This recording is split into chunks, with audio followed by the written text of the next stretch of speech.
Yo, what is going on guys, it's Crimson. Today I'm bringing you guys some Infinite Warfare, and today's gameplay is actually going to be a solo flawless double De-Atomizer strike in team deathmatch, my first game on. Now, I can't actually prove that it was my first game on, but I wouldn't lie for a YouTube video or anything like that, but this was my first game on Infinite Warfare in about a week or so, or at least close to it. I got this gameplay about 2 or 3 days ago, and I was just casually playing on some precinct, and I managed to get a De-Atomizer strike, so I decided to continue the streak just because I hadn't died yet. And in this gameplay, you guys will see that I actually managed to finish flawless. So unfortunately, I didn't actually get to call in either of my De-Atomizer strikes, but I still managed to get a 51 gun streak and a double De-Atomizer strike in team deathmatch, my first game on in Infinite Warfare, which is pretty solid overall in my personal opinion. Now, you guys will see that towards the very end of the gameplay, I probably could have actually called in one of my De-Atomizer strikes just because at 99 kills, I had actually got my second one, but I thought that I was one off, so I had to clutch up and get that last final kill to get it. But as I said, I had actually already gotten it. That's why you guys will see me finish 51-0. So that's still pretty good that I managed to get a 51 gun streak and a double De-Atomizer strike in the same exact game. I think that that's pretty cool that Infinity Ward did that, where you don't actually have to die to get a double nuclear or whatever it is. Just like in previous Call of Duties, you had to die to get a double chem strike or a double Moab or something of the sort. I guess it's just how it works with weapon variants, which is pretty cool. So this is probably one of my best gameplays in Infinite Warfare so far, just because obviously I don't play this game very much, so I hope you guys do enjoy the gameplay overall. So I'm going to get into my class setup and also my combat rig and how I managed to get this gameplay as well. So you guys will see that I'm using the typical NV4, but I'm actually using a different attachment that you guys usually don't see me use, and that is going to be the ELO sight. Now, my reticle that I am using is going to be the blue dots. Now,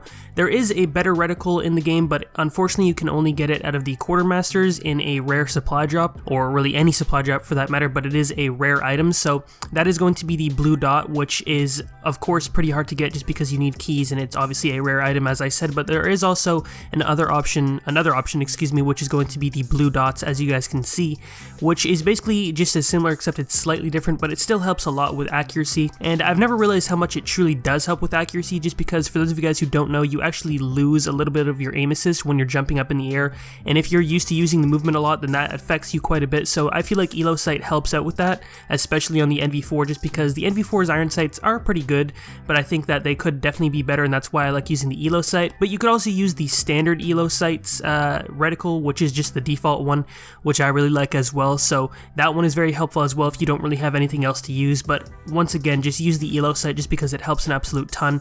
And then the typical class setup that I am using, which is going to be Ghost, Dexterity, and then Scavenger. And then my attachments, of course, ELO, Suppressor, Extended Mags, and then Stock. And now my combat rig that I was using within this gameplay was the Warfighter with combat focus. And what combat focus allows you to do is it doubles your score for each kill you earn while it is activated. So what that means in team deathmatch is instead of getting 100 points per kill, I'm getting 200 points per kill. So in turn, I'm getting much closer to my score streaks, which helps a lot just because Infinite Warfare at certain points in time can be a slow-paced game, so that's why combat focus can sort of speed up the pace and really help you get closer to your streaks, and ultimately in the end maybe get you a De-Atomizer strike or a Juggernaut medal. And I feel like it helps out an absolute ton, maybe even more in Domination, even though I don't really think Domination is that great in Infinite Warfare, just because I feel like there are a lot of really sweaty players in that playlist compared to other games in Domination, such as in Black Ops 3. It's not as bad, but that's really besides the point. I think that team deathmatch is the way to go, and combat focus helps out an absolute ton.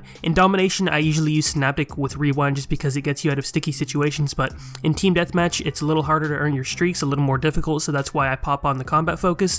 And then I just use it in certain situations where I know that there are going to be a couple of enemies around the corner, or if I'm maybe 300 or 400 points off of an advanced UAV, instead of having to get 4 straight kills, I only need 2 if I pop combat focus and I get 2 kills. So that's where combat focus comes in very useful. So that's basically going to be it for the gameplay overall. I hope you guys did enjoy it. Once again, this was a solo flawless double De-Atomizer strike in team deathmatch with a 51 gun streak. I didn't die at all, so it's pretty impressive, and I think that it was probably quite entertaining for you guys to watch. Also, I did forget to mention that the audio did mess up in this gameplay quite a bit, so that's why there isn't any audio in the background, but regardless, I don't really think it's that big of a deal. So I hope you guys did enjoy. If you guys did, be sure to leave a like, and I'm out. Peace.